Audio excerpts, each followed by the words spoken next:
On the news tonight, Osun government vows to sustain war against substance abuse. Nigerians seek the others back bill to clears bid for presidency. Good evening and welcome to Major Report. I am Kayode. Drugs and substance abuse known to be the major source of crime commission so as to safeguard the future of the youths. Governor Ademola Adeleke stated this while speaking at a program tagged Imale War Against Drug Abuse, held in Ijebu-Jesha in Oriade local government area of the state. Said Ade from drug abuse. Teachers were not left out in the sensitization as they were made to identify drugs and how they can be abused. Addressing the gathering, Governor Ademola Adeleke berated the rate at which youths abuse drugs in the society. The governor, who spoke through the Commissioner for Federal Affairs, Mrs. Adenike Adeleke, said that the state government is concerned with better tomorrow for students across the state. Hence, the introduction of Imale War Against Drug Abuse, IWADA, to discourage them from using illicit drugs. The commissioner noted that drug abuse has no positive effect on its users, thereby calling on students to shun the act for the sake of their future. You may have heard about drug abuse, but let me emphasize this. It is a slow poison. It destroys your future. There is no two ways about it. Once you break free from these harmful habits and build a life for themselves. Speaking in the same vein, the Permanent Secretary, Ministry of Federal Affairs, Mr. Adelani Aderiniola, intimated the student on how drug can hinder their bright future. Mr. Aderiniola will note that the future of the students lies in their hands, thereby urged them to stand against drug abuse as being propelled by the governor, Senator Ademola Adeleke. We want to empower you with the knowledge and confidence to make healthy choices. You are at a critical juncture in your lives where you are figuring out who you are, what you stand for, and what you want to achieve. And I want to remind you that your future is in your hands. Your dreams, your aspirations, and your potentials are worth protecting.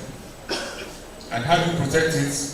By running away from drug abuse. Mr. Abiodun Olakunle is the senior special assistant to the governor on federal matters. While speaking, explained that the Imale War Against Drug Abuse is in fulfillment of the governor Ademola Adeleke's promise. He noted that when students are guarded against drug abuse, dangerous actions like cultism, prostitution, and banditry will soon become a thing of the past in the country. My special thanks go to the officials of National Drug Law Enforcement Agency that were here. Their instructions were very, very good with practical experiences and all sorts of things that we put into it. I think the program was very good. At the program, officials of the National Law Drug Enforcement Agency took the student on the adverse effect of drugs, which they said include psychosis, depression, tendencies to commit suicide, and death. For Osbc News, this is Said Adeboje reporting. Limited has reduced the prompt prices of petrol, premium motor spirit petrol sold at its stations to match that of the Dangote Petroleum Refinery. It was learned that some retail outlets owned by the NNPC adjusted their pump price to 860 naira per litre, the same rate Dangote sells petrol at MRS filling stations in Lagos. Although there is no official communication from the NNPC retail yet, the company stations in Lagos adjusted their pumps to 860 naira per litre, down from 945 naira. This comes a few days after the Dangote refinery reduced its ex-depot price from 890 naira to 825 naira per litre. NNPC spokesperson Olufemi Shone did not answer calls or reply to messages sent to his phone. However, the National Vice President of the Independent Petroleum Marketers Association of Nigeria, Ahmed Fashola, confirmed the development to newsmen. Also, the National President of the Petroleum Products Retail Outlet Owners Association of Nigeria, Billy Gillis Harris, said they reduced the pump price earlier. Recall that the Dangote refinery announced another price cut last week, setting another price regime for the petrol market in Nigeria. The managing director of Financial Derivatives Company Limited, Bismarck Rewane, has stated that the downward trend of petrol price will continue until June this year. The Nigerian National Petroleum Company Limited and Dangote Refinery recently announced a reduction in the price of the commodity. Speaking on a television program, Rewane said the price reduction will continue until mid-year, when the country might begin to see some stabilization depending on what happens in the global oil and currency market. He maintained that the price war between Dangote Refinery and NNPCL will benefit the consumer more as they win in the short run as the market goes back to where it should be. According to him, Dangote Refinery's reduction in the pump price of petrol is due to production cost efficiency, among other factors. Recall that days after Dangote Refinery announced its price reduction, the NNPCL reduced its pump price to 860 naira per litre across its stations in Lagos State. The federal government's indebtedness to Nigerian National Petroleum Company Limited as exchange rate differential subsidy for the importation of premium motor spirit petrol rose to 7.74 trillion naira as of September last year, when the deregulation of the downstream oil sector was fully implemented. This was disclosed in a representation by the National Oil Company to the Federation Account Allocation Committee at its February meeting in Abuja, as obtained by newsmen. The fact document also revealed that the government is working out measures to settle the 7.74 trillion naira fuel subsidy debt within a period of 210 days. The claim, at the time, was listed as exchange rate differential on PMS and other joint venture taxes on products imported by the company between August 2023 and June this year. An analysis of the document explained that the exchange rate differential for the period of July to September 2024 was estimated based on the Nigerian Autonomous Foreign Exchange Market rate. In response, the chairman of FAC, Oluwatoyin Maden, stated that the matter concerned the NNPCL and NUPRC, and the reconciliation by the Alignment Committee was in the process of handling it. She emphasized the importance of noting all relevant issues during the reconciliation to ensure they are properly addressed. The House of Representatives has issued a 72-hour ultimatum to the chief executive officers of 8 oil companies to appear before its Committee on Public Accounts over the $506.56 million allegedly owed to the Federation.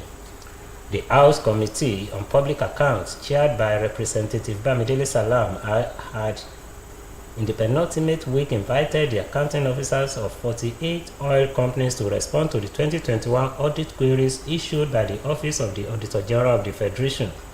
Speaking during the scheduled investigative hearing of the non-responding oil companies, Chairman of the Investigation Subcommittee of the CEOs of 8 oil companies to attend the investigative hearing.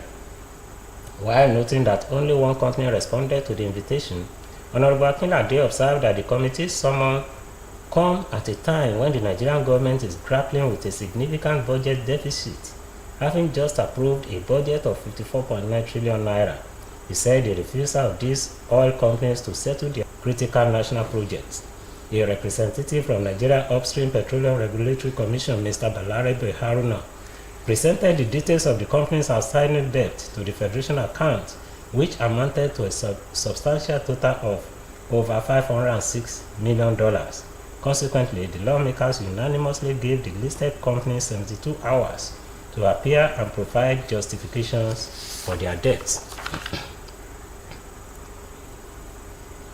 The House of Representatives has directed MultiChoice, the operator of DSTV and GoTV, to halt its planned subscription rate increase, citing the period from March 1 this year, with the DSTV premium package rising from 37,000 naira to 44,500, while the Compact Plus subscribers will pay 30,000 naira instead of 25,000 naira, while the Compact Bucket will also increase from 17,000 naira to 19,000 naira. The directive followed a motion moved by Esosa Yahweh during the plenary today, noting that the latest increase marks the second in less than a year, with the last adjustment made in May last year. He noted that the previous hike triggered widespread public outrage, with many Nigerians already grappling with economic challenges, abandoning their decoders due to a lack of competition in the pay TV sector. Following the adoption of the motion, the House resolved that MultiChoice should suspend the proposed hike pending a thorough investigation. Nigerians have called on the federal government to reverse the increase in telecom tariffs and put the proposed hike in electricity tariffs on hold. Those who spoke in separate interviews with Osbc News, including Paul Kuyoro and Ms. Obiajunozuzu, said the increments, if not reversed, will further plunge the people into poverty. They speaks. Because it will just be as if they did not even increase the minimum wage. Because by the time you take them back to start pay more for electricity, pay more for telecoms, it's as if they are not even receiving minimum wage. So I will ask the government to keep it on hold for now. And concerning the proposed electricity tariff, they should not even attempt it for now because the masses will not even accept it. When you are talking about minimum wage, it's not all the 36 state governors that have implemented it. So why are you increasing it now? So those that are still receiving old salary, so how do you want them to cope? We are still relying on our parents for money, to get money to purchase data and all. So when you just suddenly increase all these things, it's not going to be easy for us to get used to it. So if this is something that they plan to do, they should have done it gradually. So I would have gotten used to the increment. That's how Lady of Nigeria, Senator Oluremi Tinubu has thrown her weight behind the seat reservation bill for women in the parliament, urging the National Assembly to expeditiously pass the bill into law. The bill, sponsored by the Deputy Speaker of the House of Representatives, Honorable Benjamin Ukeze Kalu, is currently before the House of Representatives for consideration and passage. Speaking at the Heart for Governance exhibition organized by the Office of the Deputy Speaker in conjunction with Elcha, an advocacy group for women empowerment in Abuja, Senator Tinubu, represented by the wife of the Speaker of the House of Representatives, Hajia Fatima Abbas, emphasized the importance of women's leadership in shaping the country's future. According to her, ensuring that women have a stronger voice in shaping policies, making decisions, and driving national development is not just a matter of justice, it is a necessity for stable growth. She affirmed her support for the Affirmative Action Bill that mandates at least 35% of seats in the legislative and executive arms being occupied by women. Governor Siminalayi Fubara is set for a showdown with the Martin Amaewhule-led Rivers State House of Assembly as he rejected the 48-hour ultimatum issued by the lawmakers to present the 2025 budget. The governor also dismissed the Assembly's opposition to his directive for outgoing local government chairmen to hand over to heads of local government administration. The latest confrontation comes in the wake of the Supreme Court ruling, which reinstated the 27 lawmakers loyal to the Minister of Federal Capital Territory, Nyesom Wike. The Apex Court also ordered the seizure of the state allocation and nullified the October 2024 local government poll conducted by the Rivers State Independent Electoral Commission. However, the reinstated lawmakers wasted no time in asserting their authority, insisting that Fubara's budget must be formally presented in line with constitutional provisions. The Assembly then addressed its resolutions to the governor, with copies sent to the Deputy Governor, Professor Ngozi Odu, the State Accountant General, and the RISIEC chairman. Fubara, however, remained defiant, asserting that his administration would not be coerced into actions that contradicted legal interpretations, assuring his supporters that governance in the state will continue despite the political turbulence. President Bola Tinubu has appointed Shamsideen Babatunde Ogunjimi as the new Accountant General of the Federation following a rigorous and merit-based selection process. According to a statement issued by the Special Advisor to the President on Information Strategy, Bayo Onanuga, his appointment takes effect On Friday, the same day the incumbent Oluwatoyin Madeyin is set to retire.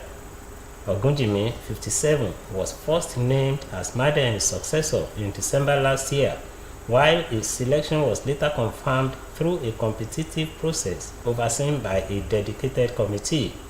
The presidential spokesman said the evaluation process included a written assessment, an ICT proficiency test, and oral interviews with only the most qualified candidates emerging at the end. The president's decision underscores his administration's commitment to transparency, excellence, and competence in key public service appointments. Ogunjimi holds a Bachelor of Science in Accountancy from the University of Nigeria, Nsukka, and a Master's in Accounting and Finance from the University of Lagos, and also a Fellow of the Institute of Chartered Accountants of Nigeria and the Chartered Institute of Taxation of Nigeria. The Vice Chancellor of the Federal University of Health Sciences, Ilaorangan, Professor Olawale Lasisi, has